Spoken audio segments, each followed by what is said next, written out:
Seated.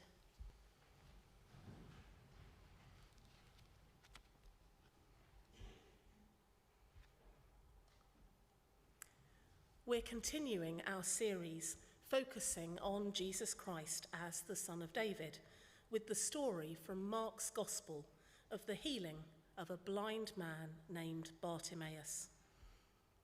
He is reduced to begging by the roadside outside one of the city gates in Jericho. When he hears of Jesus passing that way, he cries out for mercy, and Jesus' response is to miraculously restore his sight. Perhaps it's a story we're familiar with, or at any rate, it's an example of Jesus performing a miraculous healing of the sort we're familiar with. But what makes it so significant? We're going to try to find out by considering three questions. What's in a name? What do you want me to do for you? And what about us? So firstly, what's in a name? Do you know the meaning of your name? Perhaps it was the meaning which, at least in part, influenced your choice of your children's names.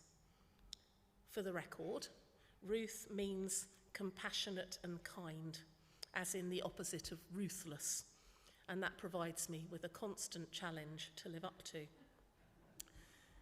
As a teacher, it's interesting to see the trends for different names going in and out of fashion.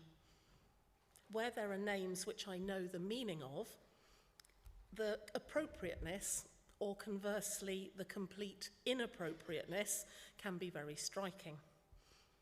There are the rather more extreme names which children will either try to live up to and match their personality to, or hide behind and distance themselves from.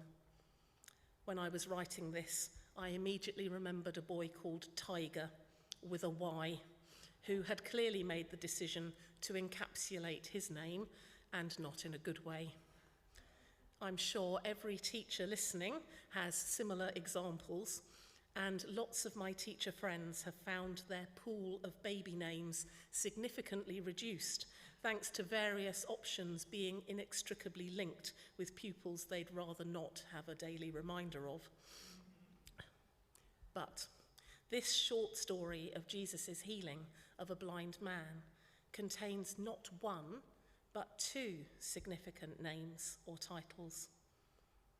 It is rare for those on the receiving end of Jesus' miracles to be named in the Gospels.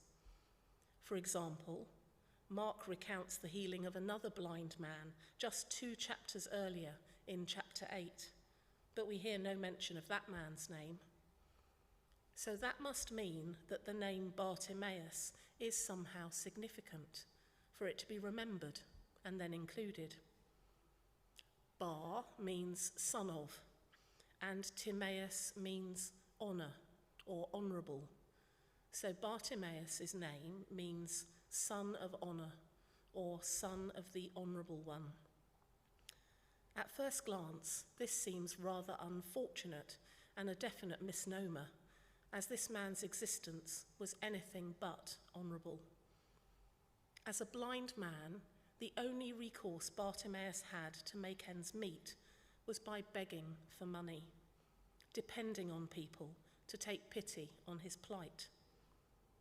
The cloak he wears, which he could also sit on as he positions himself by the roadside begging, would mark him out as a beggar, one marginalised from society, amongst the lowest of the low.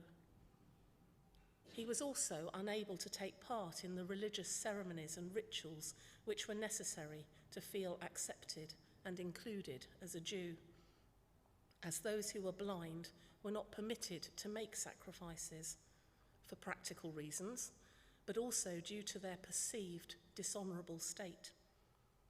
It was believed in those days that someone suffering a disability, such as blindness, was bearing the consequence of either their own sinful actions or those of their family in generations beforehand.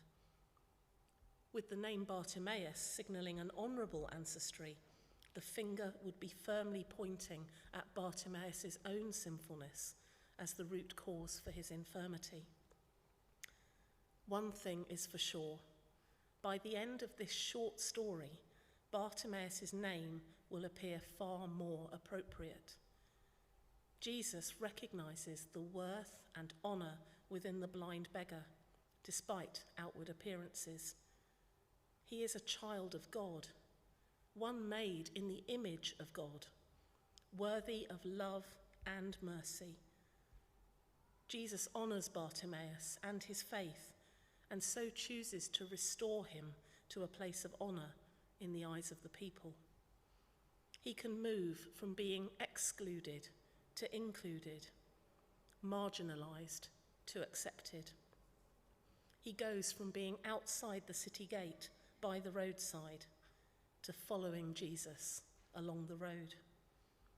He was always a son of honor in God's sight, but now that honor will be evident to all as they hear of Jesus' transforming work. So, one significant name or title contained within this short story is Bartimaeus, and the other, unsurprisingly, given our current sermon series, is Son of David. Matthew's Gospel contains more uses of this title, but here, in Mark's Gospel, it is scarcely used. Mark makes far greater use of the titles Son of Man and Son of God. And the two instances in this story of Bartimaeus are the only examples of Jesus being called by the name Son of David in the whole of Mark. Jesus himself discusses the title in chapter 12, and next week we will be considering a passage from chapter 11 where our father David is referred to. But our story today has a unique place in Mark as the only occasion when the title is actually directed at Jesus. So why is it significant? And why is it only used at this point in Mark's Gospel? As we've already seen in this series, the title Son of David is significant because it is a messianic title. God's promised king, the Messiah, the Christ, was foretold to be of the line of David, the seed of David, great David's greater son. So when Jesus is addressed as the Son of David, the speaker is not merely accepting his genealogy and heritage. They are recognizing Jesus as the fulfillment of prophecy, the long-awaited Messiah. Now, as Jesus is on his final journey to Jerusalem, preparing to make the ultimate sacrifice, Mark includes Bartimaeus' use of the title Son of David, wanting his readers to understand the significance both of what Bartimaeus has recognized about Jesus and also what this means for the coming days ahead. We don't get to learn how Bartimaeus has reached his conclusion that Jesus is the Messiah. Without the sense of sight, his other senses would have been heightened, and we can suppose that, from his vantage point by the road at the gate of the city, he would have heard so much talk about the amazing miracles and revolutionary teachings of Jesus that he has come to the belief that this man must be God's promised king. Maybe, like others, he is expecting Jesus to be a warrior king who will overthrow the Romans. That's another detail we're not given.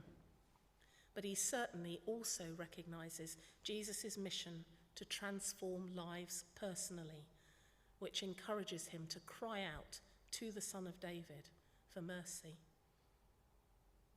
It is significant to note that Bartimaeus, with his sight restored, continues along the road with Jesus.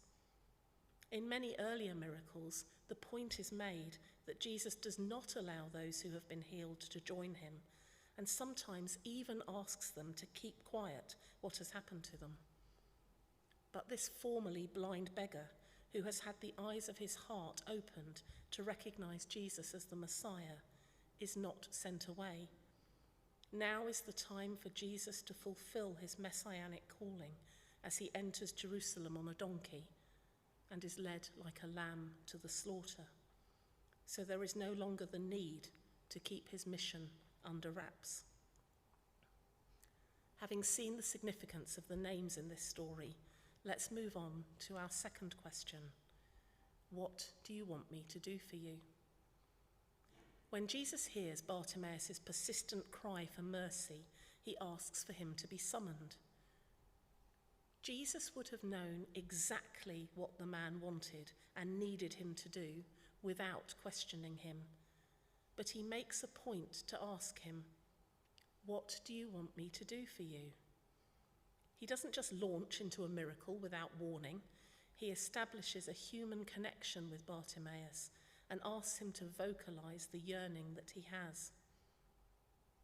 But I think there is another reason why Jesus asks this question, specifically worded as it is. In our readings, we heard the preceding verses to our little story, where Jesus predicts his death to his disciples as they start on their way to Jerusalem. James and John then take Jesus aside and ask to make a request. Jesus responds to them by asking that same question, later to be asked of Bartimaeus. What do you want me to do for you? Could there be a greater contrast?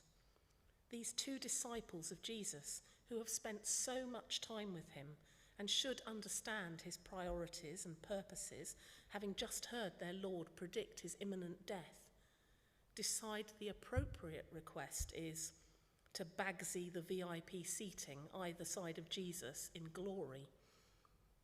Jesus powerfully puts them in their place, explaining that they cannot share in the cup he will have to drink, and reminding them that service and sacrifice is at the heart of both his ministry and the calling of his followers. Conversely, Bartimaeus, who has never met Jesus until the very moment he is asked this question, has a far clearer and deeper grasp of who Jesus is and what his ministry and mission are focused on. His request to Jesus is, "I want to see." And physically, his eyes do need opening. But spiritually, his eyes have already been opened to the truth about Jesus, the Son of David, God's Messiah. And now, as his physical eyes are also opened, the first things he will be privileged to see are the events leading up to the first Easter, as he journeys with his Messiah to Jerusalem. Jesus wants to ask us that same question.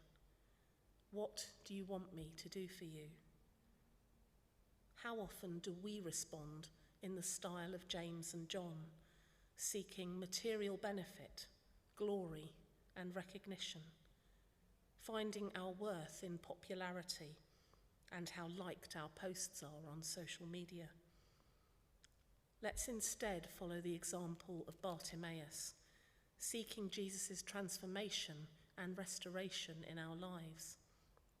And let's ask him to help us to see the world and those around us with his eyes, recognizing the honor of everyone created in God's image and wanting to play our part in bringing healing, transformation, and restoration. And that brings us perfectly to our final question. What about us? As we've just started to see, there's plenty we can learn from Bartimaeus, although his story is such a short one. The first thing to notice is that he won't let anything stand in the way of encountering Jesus. He shouts with persistence until he gets Jesus' attention, and he won't be put off by anyone else, ignoring the opposition he faces in his determination to receive God's mercy. Do we allow the stumbling blocks which life throws in our way, or the ill opinion of others, to bar us from encountering God's grace, mercy, and restoration in our lives? Do we let what others might say or think stop us from meeting with and receiving from Jesus? May we learn from Bartimaeus and cry out all the louder when opposition comes. Did you notice a little detail when Bartimaeus is summoned to Jesus? Mark tells us that he threw his cloak aside. That might sound insignificant, but for a blind beggar, this was a very big deal. The cloak was a symbol of their disability, rather like a white stick or a guide dog today. As I already mentioned, the cloak, which the beggar would wear when walking but sit on when begging, was a sign of their status and their dependency on the handouts of others. With the cloak, they could claim a prime position by a city gate to try to receive as many gifts as possible. Coins would be dropped on the cloak as they sat at the wayside, and then the beggar could store these donations in the cloak as they moved from place to place. In throwing aside his cloak, Bartimaeus is demonstrating extreme faith. He would lose his prime begging position, probably some, if not all, of the money he had accrued, and his uniform as a beggar, which allowed him to try to scrape together an existence. And without his sight, he would have no way of finding his cloak again afterwards or gathering up any scattered coins if the faith and hope he is pinning on Jesus end up coming to nothing. No wonder Jesus tells him, "Your faith has healed you." Is that the kind of all-in faith that we have, ready to risk it all for Jesus? What are we prepared to throw aside in order to seek him and his will for our lives? We've already thought about Bartimaeus' request for God's restorative mercy to heal him from blindness. This request is granted immediately, thanks to the beggar's faith. You might expect that Bartimaeus would want to head straight to his family to share the good news, or visit somewhere beautiful to revel in what he can now see. But his priority is to follow Jesus and see more of his love, grace, mercy, and power at work. When we've cried out to God for help and received his answer and intervention, do we continue to journey with him, demonstrating our love and gratitude? Or do we forget about him until the next time we need his help once more, prioritizing instead our busy lives and our own desires and ambitions? And we can also learn from the crowd too, in terms of what not to do. They do not have Jesus' vision of the blind beggar, failing to recognize the honor he is held in by God, in whose image he is made. Rather, they view him as one who is not welcome in Jesus' company, one who should remain marginalized and excluded. As he shouts out to Jesus, Son of David, for mercy, many rebuke him and encourage him to quieten down. It is only when Jesus, responding to Bartimaeus' increasingly loud shouts, specifically tells the crowd to call him, that they rather patronizingly tell him to cheer up and get to his feet because he is being summoned.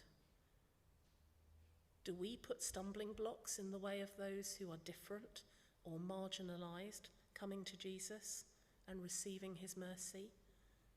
Do we feel that God won't want to be bothered with them, or that they won't fit into God's people? But God sees the value, worth, and honor in everyone and has a welcome waiting for all. So we need to ask for our eyes to be opened to see our world and those living in it through the eyes of God and with his vision. We need to hear God's challenge to us, along with the crowd, to call the marginalized, to welcome the excluded.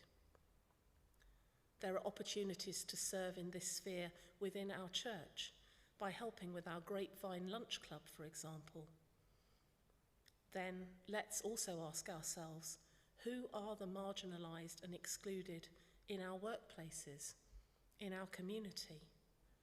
How can we show them welcome and honor? And as we hear about the immense humanitarian crisis resulting from the invasion of Ukraine, may we be ready to respond with practical love, compassion, and welcome to those fleeing their country in the search for haven and sanctuary. Jesus Christ, the Son of David, journeys from Jericho to Jerusalem to make the ultimate sacrifice in order to bring restoration and welcome those previously excluded into God's kingdom. Our call is to follow in his footsteps, and may the Holy Spirit help us to do so. Amen.